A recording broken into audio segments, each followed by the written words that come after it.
Hello दोस्तों, स्वागत है आपके अपने यूट्यूब चैनल स्मार्ट क्लास में। तो फ्रेंड्स, आज हम फिजिक्स का टॉपिक लेकर के आए हैं। चैप्टर नंबर फर्स्ट है फिजिक्स का, जिस चैप्टर का नाम है परावर्तन और अपवर्तन। इसके महत्वपूर्ण क्वेश्चन को यहाँ पे कराया गया है। इसमें से 25 इंपॉर्टेंट क्वेश्चन जो लेकर के आए हैं, पार्ट 1 है। फिर इसी चैप्टर का पार्ट 2 हम लेकर के तुरंत आएंगे। तो पहले इसमें MVV मतलब मोस्ट VVI जो क्वेश्चन हैं 25 क्वेश्चन करवाया गया है। फिर अगले वीडियो में हम आगे लेकर के आएंगे। तो चलिए ये वीडियो को हम शुरू करते हैं। प्रश्न है कि गोलीय दर्पण की फोकस दूरी वक्रता त्रिज्या की क्या होती है। तो फोकस दूरी जो होती है, जो वक्रता त्रिज्या क्या होती है, आधी होती है। यानी कि F बराबर जो होता है वो R बटा क्या होता है, 2 होता है। तो देखिए फोकस दूरी का क्या होता है, आधा होता है, यानी R बटा 2। तो आपका ऑप्शन नंबर हो जाएगा A। चलिए क्वेश्चन नंबर सेकंड को देखते हैं।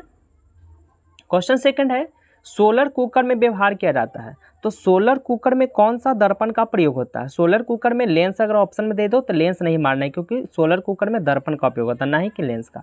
तो सोलर कुकर जो होता है, सोलर कुकर में आपका अवतल दर्पण का उपयोग होता है, यानी option number A is correct हो जाएगा। चलिए क्वेश्चन नंबर थर्ड को देखते हैं। क्वेश्चन थर्ड है कि हजामत बनाने के लिए व्यवहार किया जाना चाहिए। हजामत मतलब दाढ़ी सब जो सैलून में जो बनाते हैं लोग, तो सैलून में कौन सा दर्पण उपयोग होना चाहिए। ऐसे तो लोग समतल दर्पण का उपयोग कर देते हैं, लेकिन एक्चुअल उपयोग होना किस चीज़ का चाहिए। तो हजामती दर्पण बनाने के लिए आपका अवतल दर्पण का उपयोग होना चाहिए। ऑप्शन नंबर आपका हो जाएगा बी। ऑप्शन नंबर हो जाएगा बी। चलिए next question. Question number fourth है कि मोटर चालक के सामने दर्पण यानी साइड मिरर लगा होता है। जो मोटर चालक होता है, जो बाइक चलाने वाले होते हैं, राइडर चाहे जो भी बाइक चलाते हैं, तो बाइक के दोनों तरफ किनारे किनारे साइड मिरर लगा होता है। तो वो कौन सा दर्पण होता है, उसमें लेंस नहीं होता फ्रेंड्स, याद रखिए, एक दर्पण होता है। तो वो जो दर्पण आपका होता है उत्तल दर्पण। कौन सा दर्पण होगा, उत्तल दर्पण। तो ऑप्शन नंबर हो जाएगा सी। चलिए क्वेश्चन नेक्स्ट है। क्वेश्चन नंबर 5 है कि सर्च लाइट का प्रवर्तक सतह होता है। तो सर्च लाइट का जो प्रवर्तक सतह मेरे दोस्त वो होता है अवतल। चलिए नेक्स्ट क्वेश्चन। अवतल दर्पण में प्रतिबिंब बड़ा और आभासी बनाने के लिए वस्तु को निम्नलिखित में कौन सा स्थान पर रखें। मतलब वस्तु को कौन ऐसा जगह पर रखेंगे कि अवतल दर्पण में वो बड़ा और काल्पनिक प्रतिबिंब बने। आभासी को हम लोग काल्पनिक के भी नाम से जानते हैं, ठीक है, आभासी को काल्पनिक के भी नाम से जानते हैं। तो इसका ऑप्शन नंबर हो जाएगा बी, यानी कि फोकस के अंदर। जब फोकस के अंदर रखेंगे तो उसका प्रतिबिंब बड़ा और काल्पनिक बनेगा, यानी कि आभासी बनेगा। चलिए क्वेश्चन 7 है, दाढ़ी बनाने के लिए उपयुक्त गोलीय दर्पण में सीधा प्रतिबिंब प्राप्त करने के लिए चेहरे को कहाँ रखना चाहिए। अगर दाढ़ी बनाने के लिए जो गोलीय दर्पण है और उसका सीधा प्रतिबिंब आप प्राप्त करना चाहते हैं, तो वहाँ पे वस्तु को कहाँ पर रखना चाहिए। तो इसका ऑप्शन नंबर हो जाएगा मेरे दोस्त ऑप्शन नंबर डी, यानी कि दर्पण के मुख्य फोकस और ध्रुव के बीच में, ठीक है। चलिए नेक्स्ट क्वेश्चन नंबर 8 है, जिन वस्तुओं से स्वयं प्रकाश उत्सर्जित होता है उसे क्या कहते हैं। तो कोई भी वस्तु से जो खुद का प्रकाश निकाले, जो खुद का प्रकाश निकालता है, उसको हम लोग क्या कहते हैं, उसे कहते हैं आत्मदीप्त, या इसको हम लोग सिर्फ दीप्त के भी नाम से जानते हैं। आत्मदीप्त कहते हैं या दीप्त भी कहते हैं। चलिए क्वेश्चन नेक्स्ट है, क्वेश्चन नंबर 9। प्रकाश की किरणें गमन करती है। तो ये आप लोग को खुद पता होगा, क्योंकि आप लोग 6-7 से ही पढ़ रहे हैं कि प्रकाश की किरण हमेशा सीधी रेखा में गमन करती है, यानी ऑप्शन नंबर आपका हो जाएगा ए। चलिए क्वेश्चन नंबर 10 है। क्वेश्चन 10 है कि समतल दर्पण में निम्नलिखित में से कौन सही होना चाहिए। तो क्वेश्चन नंबर 10 में कि समतल दर्पण में क्या इसमें होगा कि आपतन कोण परावर्तन कोण के बराबर नहीं होता, कि आपतन कोण परावर्तन कोण के बराबर होता है, कि आपतन कोण ये देखिए इसमें ऑप्शन नंबर आपका होना चाहिए बी, ठीक है। क्योंकि समतल दर्पण जब पढ़े होंगे दर्पण के बारे में, तो यहाँ पे बताया कि यहाँ पे एक लाइन है समतल, ये आपका समतल दर्पण हो गया, और ऊपर से यहाँ पे एक लंब गिरा दिया, तो इधर से जो लाइट आया, ठीक है, ये लाइट जितना एंगल से आया इतना एंगल से क्या हो गया, भाग गया। और यही पे नियम भी यहाँ पे होता है कि परावर्तन के 2 नियम, कि आपतन कोण और परावर्तन कोण, यहाँ पे जो एंगल बनता है, तो दोनों एंगल बनने के बाद तो आपतन कोण और परावर्तन कोण आपस में क्या होता है, बराबर होता है। यानी ऑप्शन नंबर आपका हो जाएगा बी इज द करेक्ट। चलिए क्वेश्चन नंबर 11, प्रकाश तरंग उदाहरण है। तो प्रकाश तरंग किसका उदाहरण है।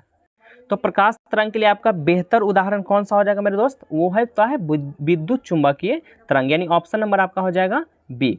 चलिए नेक्स्ट क्वेश्चन को देखते हैं। क्वेश्चन नंबर 12, प्रकाश का परिवर्तन के नियम सत्य है।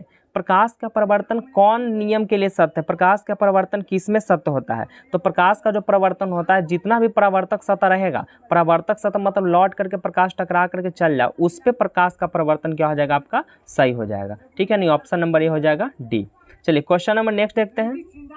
आपतित किरण और अभिलंब के बीच के कोण को क्या कहते हैं? आपतित किरण आ रहा है और अभिलंब आ रहा है, तो इन दोनों के बीच के कोण को हम लोग क्या कहेंगे? आपतन कोण कहेंगे। क्या कहेंगे? आपतन कोण। चलिए नेक्स्ट क्वेश्चन है, क्वेश्चन नंबर 14 को देखते हैं।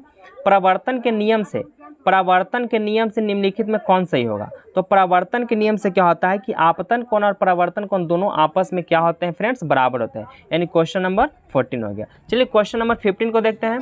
क्वेश्चन नंबर जो 15 क्या आपका कह रहा है कि निर्वात में प्रकाश के चल, खैर ये भी तो बताने वाली बात नहीं है, इसका जवाब आप लोग कमेंट बॉक्स में कमेंट जरूर करिएगा। ठीक है, कि इसका ऑप्शन नंबर कितना होना चाहिए, ऐसे हम यहाँ पे बता देते हैं, लेकिन आप लोग कमेंट में जरूर करिएगा।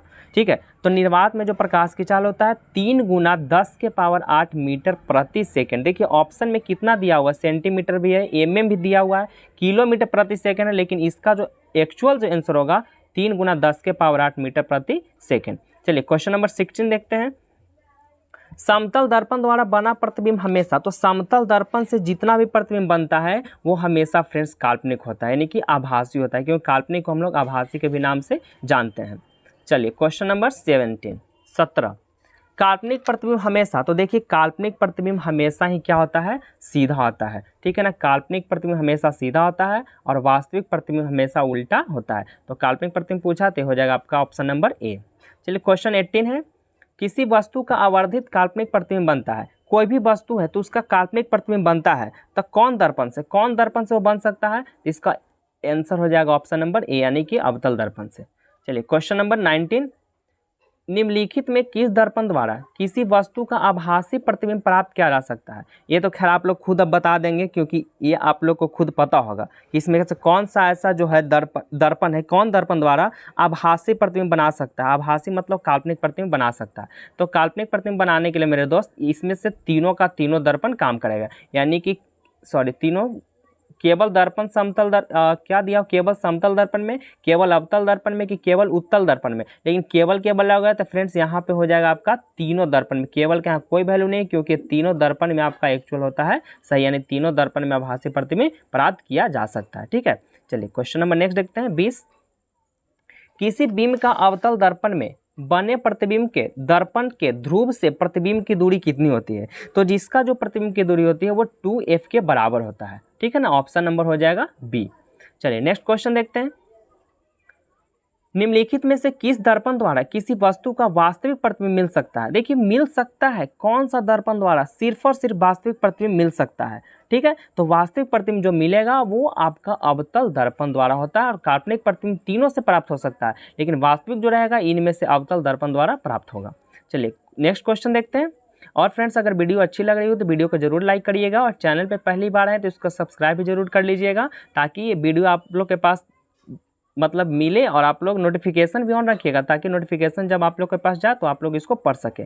ठीक है, और आप लोग के लिए बहुत इंपॉर्टेंट ये चैप्टर से लेकर क्या है, और लाइट बहुत इंपॉर्टेंट चैप्टर भी है। ठीक है, कॉम्पिटिटिव एग्जाम में भी ये सब काम आते हैं, और क्लास 10th के लिए तो महत्वपूर्ण है ही। ठीक है, तो फ्रेंड्स देर किस बात की, लाइक जरूर ठोकिएगा, और कमेंट बॉक्स में भी कमेंट जरूर करिए कि आपको वीडियो कैसा लगा। तो चलिए क्वेश्चन नंबर 22 है। एक अवतल दर्पण में बिंब फोकस के भीतर है तो उसका प्रतिबिंब कैसा बनेगा?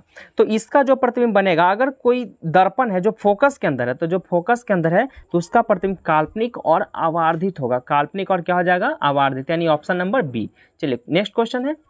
एक उत्तल दर्पण में प्रतिबिंब हमेशा होगा, तो एक उत्तल दर्पण में जो प्रतिबिंब बनता है वो काल्पनिक होता है। क्या होता है फ्रेंड्स? काल्पनिक, यानी कि ऑप्शन नंबर हो जाएगा बी। एक उत्तल दर्पण में बना प्रतिबिंब हमेशा क्या होता है? काल्पनिक होता है। चलिए ऐसे पदार्थ जिनसे होकर प्रकाश आसानी से पार कर जाए। देखिए जिनसे प्रकाश आसानी से पार हो जाए, मतलब प्रकाश को पार करने में टाइम ना लगे, मतलब एकदम आसानी से आर पार हो जाए, तो आर पार होने वाले चीज़ को हम लोग कहते हैं पारदर्शी पदार्थ। जिससे पूरा प्रकाश पार हो जाए, पारदर्शी। जिससे प्रकाश पार ही ना हो तो उसको अपारदर्शी कहेंगे। जिससे कुछ कुछ प्रकाश का कुछ कुछ अंश पार करे उसको पारभासी कहते हैं। कुछ कुछ अंश कहने का मतलब कि एक कागज है, कागज पे तेल गिरा करके उसको लाइट पार करेंगे तो लाइट तो पार होगा लेकिन कुछ कुछ पार होगा, ठीक है। तो कुछ कुछ वाला में पारभासी होगा, पूरा पूरा लाइट पार हो जाए तो पारदर्शी, और अपारदर्शी जिससे एक ठोप भी लाइट पार ना हो, ठीक है। तो इसका ऑप्शन नंबर जो फ्रेंड्स आपका हो जाएगा करेक्ट आंसर ए।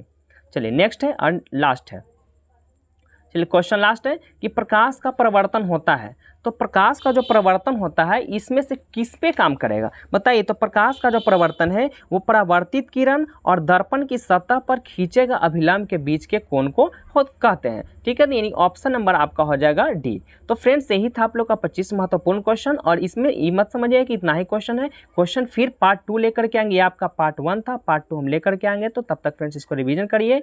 धन्यवाद।